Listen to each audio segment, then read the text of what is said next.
एवढं उपकार आई वडिलांचे आहेत महाराज, म्हणून दंडवत प्रणाम आहे तुम्हाला.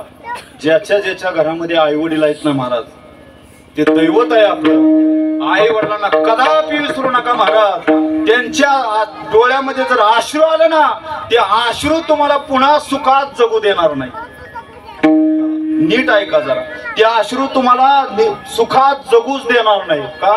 राब राब राबलं एवढा होतो आपण. त्यावेळेस बापाने आपल्या करंगळ, आपण त्याच्या करंगळीला धरलं आणि दादा भाऊ म्हणत अख्खा गाव फिरलो आणि त्याच्याच पुढे आपण हट्ट केला. मला नाही चालायचं आता. उचललं हो त्याने, खांद्यावर घेतलं हो. आमचा तो पहिला बाप खांद्यावर घेतलं, सर्वत्र फिरून दाखवलं. क्षणात त्याला विसरलं. आईनं जेवण करत असताना उठून जावं. माझ्या बाबूनी शी केली, शी केली, त्याची शी स्वच्छ करावी आणि पुन्हा येऊन ताटावरती आईनं बसून खावं. सांगा, हिच्यासारखं उपकार आहेत का कोणाचे? बोलण्यासाठी खूप आहे महाराज. एकच विनंती आहे, आई वडिलांच्या डोळ्यामध्ये कधी अश्रू येऊ देऊ नका.